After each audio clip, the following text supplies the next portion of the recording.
Salut à tous, bienvenue sur la chaîne de la base trading. On va passer en revue aujourd'hui Bitcoin avec un prix annoncé aujourd'hui à 89 292. On va passer au niveau des ETF. Hier, on avait vu qu'on perdait quand même 880 millions d'ETF. Aujourd'hui, les ETF sont assez mitigés. On perd seulement 42 millions, mais on voit toujours qu'on a une petite pression vendeuse. Maintenant, au niveau du Fear and Greed, on est toujours situé à 34, ce qui nous fait dire que le marché est quand même relativement dans la peur. Au niveau de la Halcon Season, on a encore baissé. Hier, on était à 31. Aujourd'hui, on est à 29. Ça veut dire que les gens euh, ont de plus en plus du mal à acheter des altcoins. On va vérifier ça avec la dominance. La dominance, on avait quand même vu ici, avec une belle structure en W weekly, que les targets finales étaient situés par ici. On avait eu une belle chasse liquide, un pullback au niveau des 9,33-10-16 pour une remontada. Ensuite, on avait une clôture en dessous pour une baisse. On avait été retenu par cette espèce de structure en W qui s'était définie le 20 janvier au 13 janvier. Et on avait eu une chasse liquide, donc ça pouvait nous faire dire comme quoi la dominance allait chuter. Maintenant, les acheteurs, on le voit sur le volume profile, continuent d'accumuler du Bitcoin parce que clairement les ads vont éclater. Tant que le crypto Fear and Greed ne passera pas dans les indices 40, 50, ça voudra dire que on forme pas encore des belles structures en W sur les altcoins. On va passer en review maintenant Bitcoin. Donc on va se situer en daily, voir toujours où on est. On va clôturer tout ça. Donc on voit qu'on avait été retenu dans un order block daily le 21 novembre 2025. On avait fait un beau W daily, un rejet, un autre W daily, et là on remonte, et là on redescend en espèce de V-top. Le fait de clôturer au-dessus de toutes ces structures me fait quand même penser à une chasse liquide. Maintenant, on accumule pas mal de longueur depuis le 23 décembre au 1er janvier. Et si on aurait un petit dip, parce que là, ça ressemble clairement à une baisse, un ascending, retour ruban, baisse, ça nous permettrait de défoncer tous les stops des longueurs. Maintenant, on va se mettre en 4 heures. Donc on voit qu'on n'a pas eu de structure en W. On a noté ce niveau ici d'après une structure en en MH4, que ce niveau va être assez difficile à passer. On voit qu'on range au-dessus. On a une tentative de cassure, mais c'était ni plus ni moins qu'un fake out avec une chasse liquide. Lorsqu'on a eu le tweet de Trump comme quoi les taxes douanières étaient annulées, le prix a été ravalé complètement. Mais on voit que les acheteurs ont quand même du mal à pousser le prix. On voit que ça vend pas mal au niveau du volume profile. Maintenant, on va se mettre en 1 heure. On a une belle structure en MH1 avec une tentative de W et de cassure hier, mais on n'a pas réussi à faire ça cette nuit. Donc on a baissé, on a été retenu par ce ratio qui était racheté par les boules. Est-ce que c'est du market making? Moi, je pense que oui, car on a quand même pas mal d'order blocs de vente, donc on voit que les vendeurs prennent la main sur ce range. De plus en plus, le fait qu'on range en dessous de ce ratio n'est pas terrible. En vrai, il faudrait plus une cassure au-dessus des 90 479 et un pullback pour aller attaquer les 91 807, où on voit qu'en daily, le ruban commence à passer bearish. Donc ici, on a quand même pas mal d'argent qui se situe, 91 807. On pourra avoir une belle chasse liquide, retour ruban ici, mais ici, les vendeurs vont continuer à accumuler leurs shorts. On va repasser en 1 heure. On voit ici qu'on a une baisse, un ascending, et là, on a un retour ruban. Maintenant, on a quand même des targets qui se situent quand même plus vers le bas pour du trading. Les vendeurs vont quand même jouer les zones des 2,38. Ils vont aussi jouer la zone des 4,76. Donc on va noter les 87 429 et on va noter les 85 521. Si on part de ce principe que Bitcoin est toujours en tendance baissière, parce qu'en H4 le ruban est relativement baissier, on va prendre une baisse. On va cloner ça jusqu'au top. Et ça nous amènerait à peu près sur cette target des 80 166 qui pourrait nous faire une baisse, passer en dessous des ratios. Et clairement, ça nous ferait défoncer tous les stops qui sont accumulés depuis le 1er décembre, depuis le 21 novembre 2025, et ainsi de défoncer tous les stops du 18 décembre et tous ceux qui sont rentrés en décembre.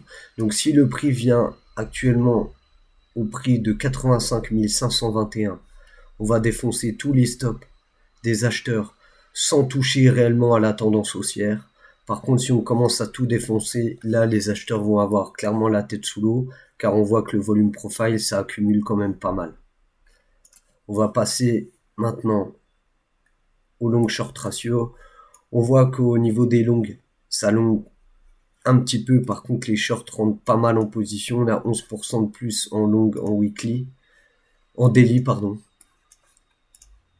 On voit sur cette carte de Heiken Ashi, c'est une carte que je me sers en fait pour déterminer les tendances. Quand on a quand même deux bougies pleines Heiken Ashi au-dessus de cet EMA, avec un stock RSI qui monte, ça peut réellement nous montrer des belles tendances haussières.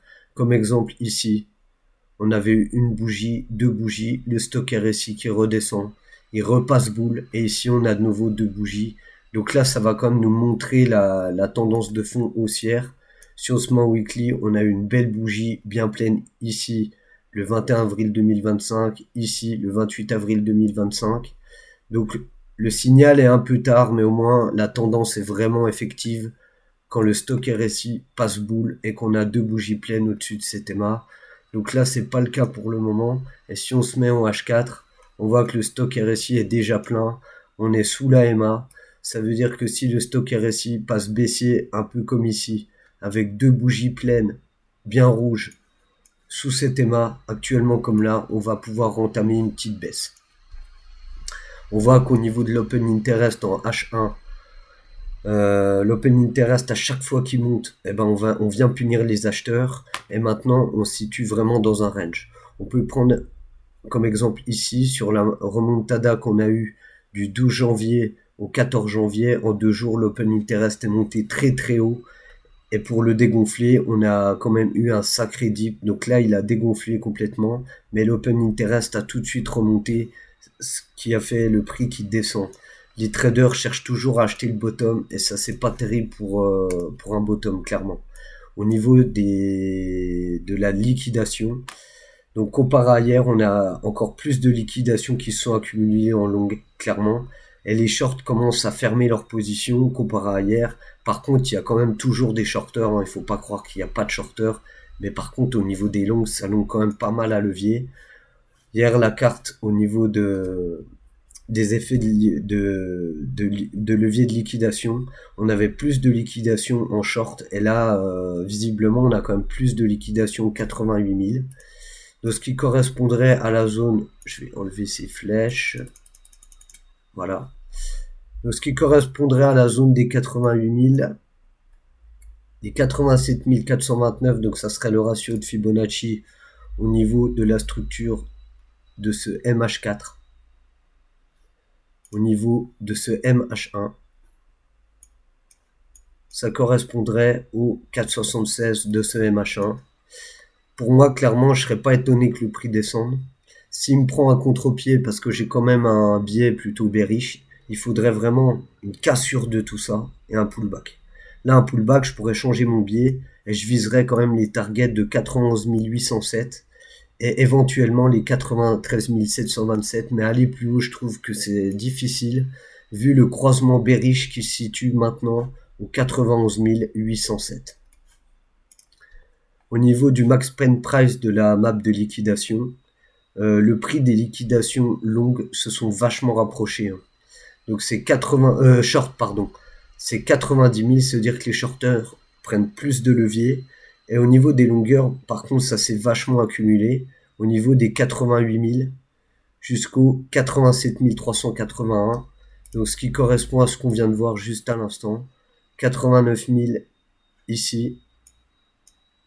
87 429. 85 521. Voilà, donc ça correspond parfaitement. Ici, on n'a pas trop de liquidation, 92 000 non plus. Donc le prix pourrait clairement purger un peu des deux côtés, mais vu le fait qu'on range en dessous de ce ratio en H4, avec une structure qui est quand même plus orienté à la baisse en H1. Je me dirais plus que le prix aurait fait de dip, est ici acheté par les boules pour ensuite faire la tendance, le mouvement haussier. Après monter actuellement là, le prix aurait vite fait de monter et descendre afin de mettre un coup de sabre aux boules et aux bears. Clairement, on est dans un range. Il faut prendre la tendance. La tendance est baissière, le ruban est baissier. En H4, le ruban est baissier. En daily, on a un croisement qui devient baissier. Donc sur ce gros ruban d'EMA 13, EMA 30, on n'est pas encore baissier. Mais attention, attention. Si le prix ne réagit pas dans la zone là des 89 090 pour casser, j'aurai toujours mon biais bearish. Maintenant au niveau de la liquidation de coin analyse, on voit que le funding rate est toujours très haut, le pen interest a vachement dégonflé. Par contre, attention, il est quand même pas mal haut, hein. Il a dégonflé parce que les traders là sont fait découper, hein. Ils se font découper à la baisse, ils se font découper à la hausse. Là, on a marqué comme une structure haussière.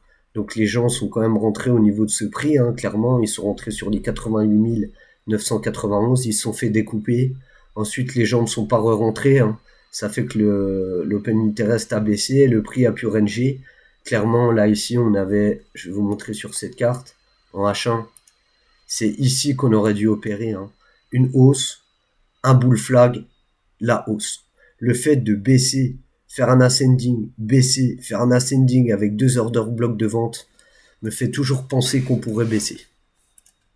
Maintenant, on va faire une petite analyse avec ChatGPT, hein. On lui a demandé une analyse en time frame H1 pour voir actuellement ce qu'il va nous dire. Donc le prix est actuellement à 89 200, hein, c'est ce qu'on voit. La tendance court terme sur le H1, il évolue dans la fourchette des 87-92, donc c'est ce qu'on voit, hein. Si le prix casse au-dessus des 92-94 avec du volume, cela renforce la dynamique haussière court terme.